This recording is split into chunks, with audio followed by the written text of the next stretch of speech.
We're not going to get drunk off our food, but we're definitely going to talk about fermenting it right here on the Backyard Gardens podcast. To have a good harvest, one must plant good seeds and must also use the right kind of fertilizer. The carrots have grown large and firm. How good they will taste. All right, everybody. Thank you so much for being here. We are a listener-supported show, so come join us on Patreon at Backyard Gardens. Come join us on Teespring to get you some T-shirts and all that good stuff. We have an Amazon list below that has a whole food preservation section. If you buy from that, it'll help us out, not cost you any extra. Or you can just subscribe to us on YouTube. It's totally free, and you can see our smiling faces. And if you're on YouTube, thanks. Let us know if you ferment. Do you do any fermenting? I am fermenting as we speak. Not me and I was going to say, my being. Take it easy. Fermenting is something that so we haven't gone through the list of the things I'm nervous about for these methods. So fermenting has been one. I have been slow to try it because of the idea of what if I poison myself? It's a good reason. I mean, it's definitely a risk. Well, thanks. No, seriousness. I am fermenting. I'm making sauerkraut. Yep. And it's funny enough, I'm not trying to get sauerkraut on every, hot dog or something I eat, but I feel like, let me try this. This could be something we know that, I'm getting ahead of myself about the benefits of fermented food. I'm going to get into that. Yes, I am fermenting and I look to enjoy it. Yeah, it's I definitely do some fermenting as well. Not as much as I should, maybe. I don't know. Maybe by the end of this episode, we'll find out. Mm-hmm. But it's like you said, it adds nutrition to your food. And I think this is the only method that adds nutrition to your food. So let me start by reading the National Center for Home Food Preservation. It's an excerpt on, is it excerpt or excerpt? Whatever, for fermenting. PT. Fermentation was not invented, but rather discovered. No doubt that the first beer was discovered when a few grains of barley were left in the rain. Opportunistic microorganisms fermented the starch-derived sugars into alcohols. So too can be said about fruits fermented into wine, cabbage into kimchi or sauerkraut, and so on. The skill of ancient peoples to observe, harness, and encourage these fermentations are admirable. Some anthropologists believe that mankind settled down from nomadic wanderers into farmers to grow barley to make beer in roughly 10,000 BC. Beer was nutritious and alcohol was divine. It was treated as a gift from the gods. Fermentation was valuable food preservation method. It not only could preserve foods, but it also created more nutritious foods and was used to create palatable foods from less than desirable ingredients. Microorganisms responsible for fermentations can produce vitamins as they ferment. This produces a more nutritious end product from the ingredients. There's a lot in that, and there's a couple things I want to unpack when we're ready. Are you ready? Yeah. Okay. So there was a part about, first of all, 10,000 BC, people started making beer is crazy. And this is coming, I don't drink at all. I don't drink any alcohol. But it was treated as a divine gift from the gods. So I'm going to talk about God. And in the Bible, there's a parable of Jesus turning water into wine. And there's a lot to be said about that because we know that fermentation takes time. Mm-hmm. And there's a thing, you could look into it and say within that act, he was almost controlling time momentarily to ferment that water into wine. Mm-hmm. So there's, the power of that. But people drank wine. Jesus drank wine. The gods drank wine. People would worship with wine. They weren't necessarily alcoholics, but that's to be seen. But they were definitely using it as a way to communicate and to show thankfulness to their divine spirits of, whatever. And it's across not all religions, but most religions. Mm-hmm. I was distracted, not because I wasn't looking for a Bible verse, but I was looking for details on fermentation and fermented foods and gut health. Yeah. So there's a lot about that. There's a lot about, I mean, number one, everybody thinks of is yogurt. You know, it's fermented. Tofu's fermented. Kimchi, sauerkraut, you know, the things that were listed, beers, wines, kombucha, specifically made for gut health. You know what I mean?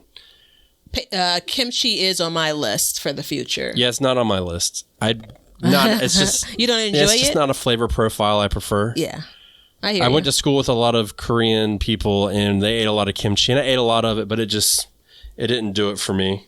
I think it's actually pretty cool to be able to think about kind of controlling how much or how little. Although every recipe I've run across, it's like, you're making 200 gallons of kimchi, but I'm sure there's a way to half that by half by half by half by half. Right. And it was like you opened up with, though, there is definitely a method that can make you very sick if you do it wrong.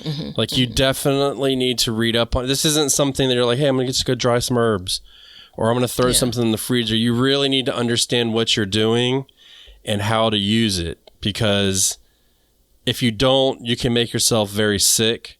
You can introduce bacteria into you. You know, mold can grow on it very easily, because unlike freezing, which we're just going to go over what we've talked about so far, unlike freezing where you're basically solidifying the water content, or drying where you're removing the content, you're actually introducing it to this. And so that's the big portion of it, you know, the big issue. Yeah, I was actually reading yesterday on, you know, fermentation, you know, mold versus, and I'm probably going to mispronounce it, Kahm yeast, Kahm. I didn't do the Google on the pronunciation of it. And, you know, what mold not being good and the yeast being okay and normal, right? And so I think one of the biggest things as we lead into this episode is, like any of these items, when it comes to preserving the food, you can't be afraid to throw something away. Yeah. Right. So let's put that down as a baseline, right? But also let's manage our fear, Batavia, when it comes to trying these things, because you're only going to get better at it if you read on it and then do it. Right. Oh, read on it, listen to us, and then there you go. You know, we make sauerkraut, and actually we do something terrible when we do sauerkraut. We make the sauerkraut, but then we turn around and can the sauerkraut. So we basically kill a lot of the nutrition, but we reserve the flavor. And we definitely keep a portion to eat fresh. But, you know, like I said, I've made kombucha. I have made wine in the past. And you all have a recipe similar to the sauerkraut, where for your pickles, you ferment them, but then you can them as well, right? No. We don't can them as well. Do you just ferment them? We'll get into that in the next episode. Oh, well, okay. Yeah, they're fermented, but then there's more to it. Yeah. So, and we do can them sometimes. We do multiple things. I mean, there felt like a little bit of gaslighting there, but I know you care about me deeply, and I know that you wouldn't intentionally do that, but okay. But no, we definitely do a little bit of both. And I mean, that's the thing with all of this is we're not hardcore, like, this is what we do and only this. Now, there is a fermenting community that is out of this world, and respect to you. And honestly, fermenting food does have a different flavor. So there is that. But once we started making the sauerkraut, we learned, hey, we can and once we learned to make the sauerkraut and can the sauerkraut, then now we can grow more cabbage in a time of year where it can be hard to fill out your garden. And cabbage is, in particular, one of those, well, interestingly enough, cabbage and pickles, right? You know, so pickles meaning there are only so many ways you're going to eat them fresh and really enjoy them. And it's a crop that puts on a lot, right?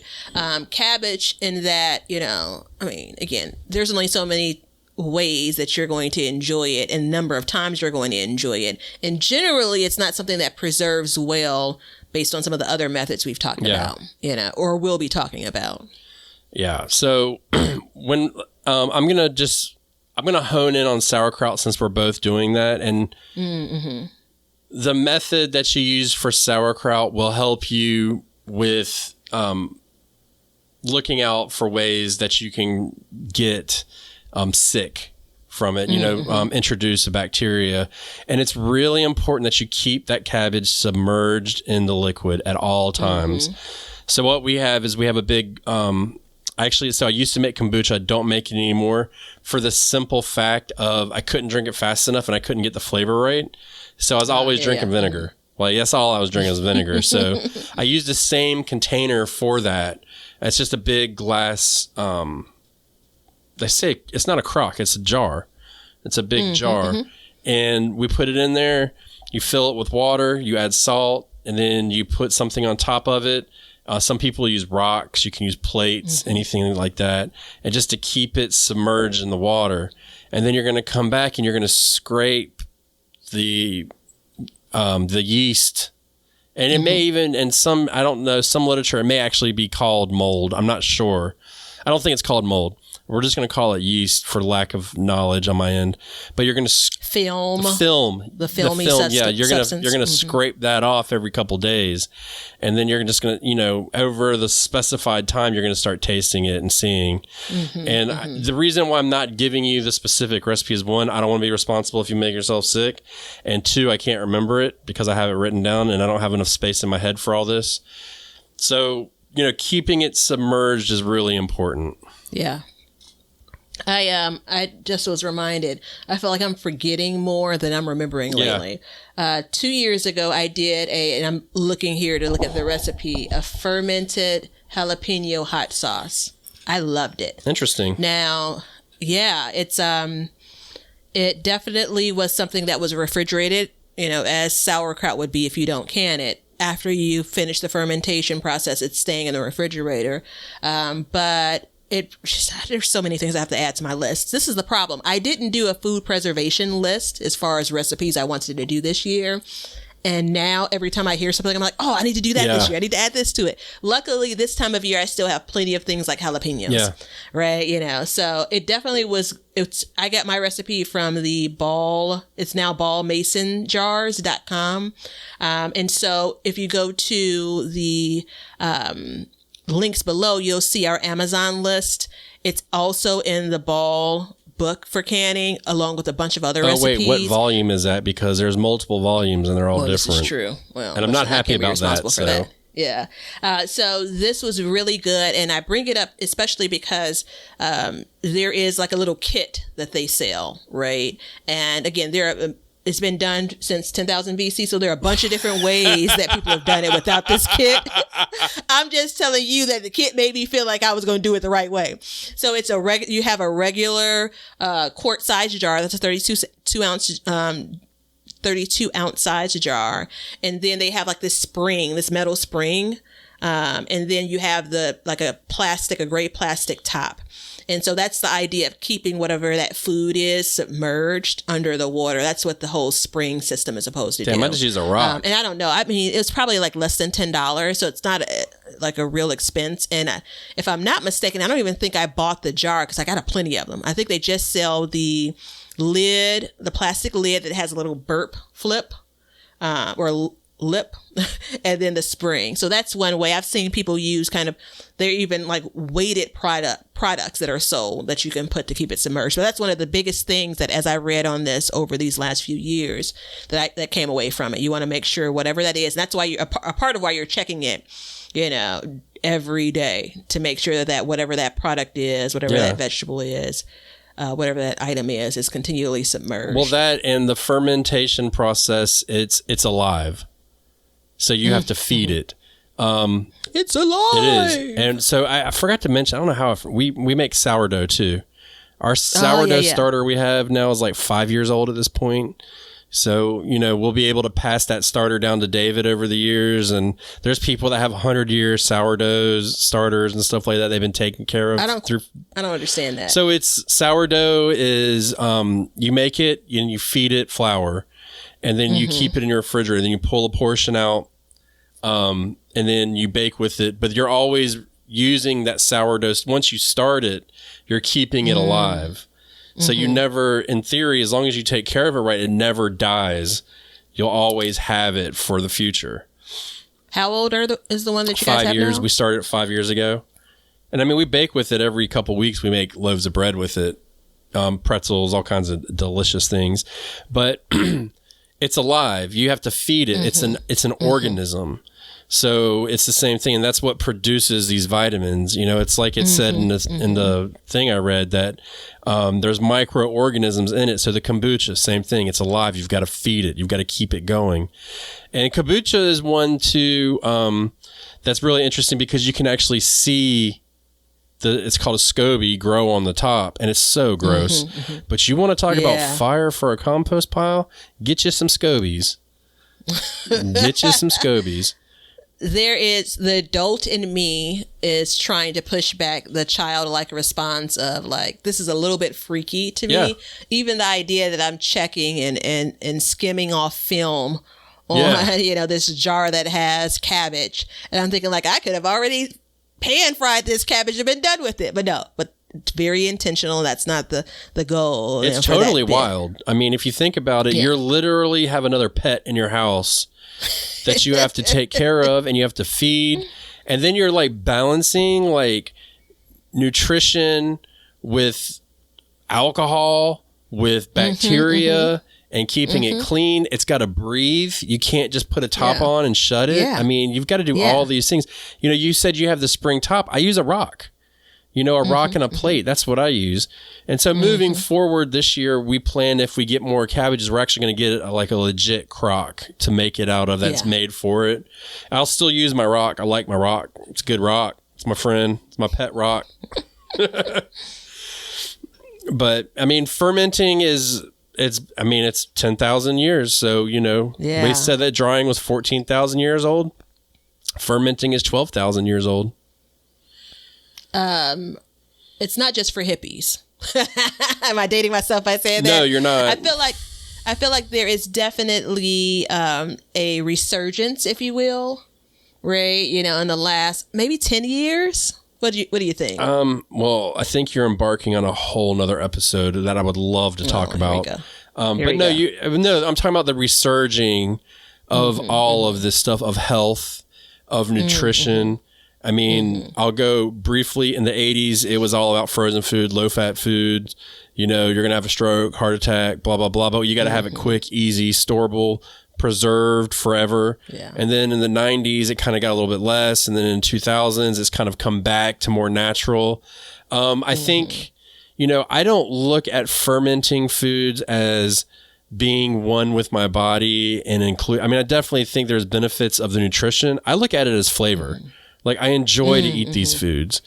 And I'm not saying, you know, hippie, granola, whatever you want to call it is fine, but I think there's benefits to it and it depends how you look at it. I mean, look, you can say it's coming back, but people have been drinking beer and it ain't slowed down for 12,000 years. This is true. I think maybe kind of more commercial, more, you know, mainstream, more this is what someone's doing at their home. Right. Yeah. You know, I think there are probably a lot more people that are making sauerkraut at home than are making beer, but I could be wrong. Homemaking beer is got a big resurgence. And we were talking about preserving drinks earlier.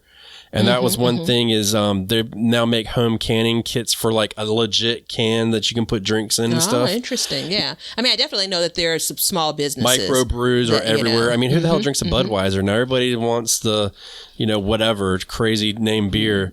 But so, yeah, I mean, it's one of those things too where it's a marketing dream because people are scared of it.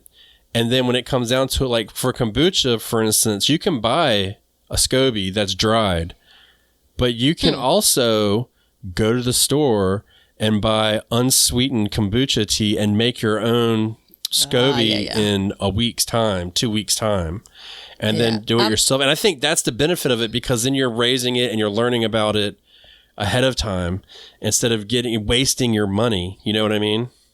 I was going to say, I'm all but certain I saw kombucha at Aldi, which is, you know, generally a discount grocery store, and it's like it's all the rave if it's in Aldi, you know, because they're actually pretty hip. It's a German store, and fermenting beer, Germany.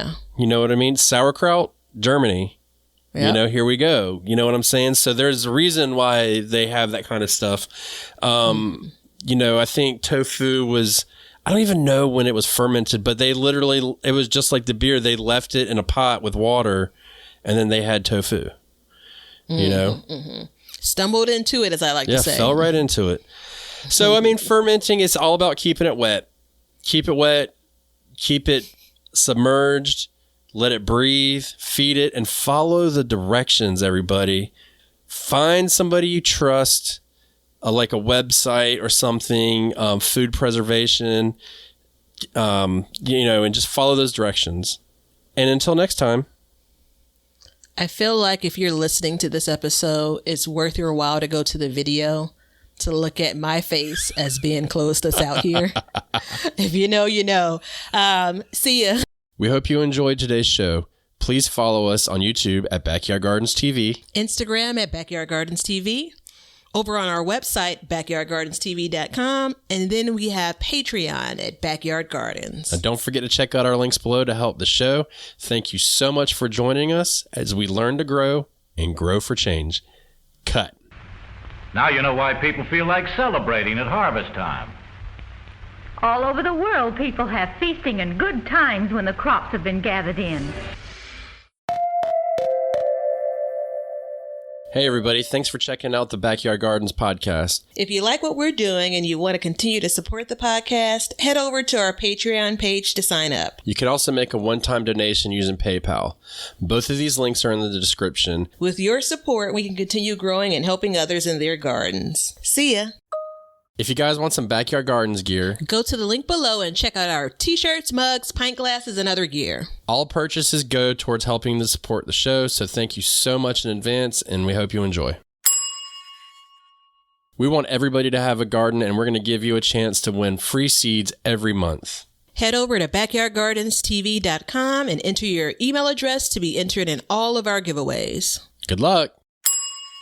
We want you to be a part of our gardening community. DM us a picture of your garden at Backyard Gardens TV on Instagram, and we will share it with our listeners.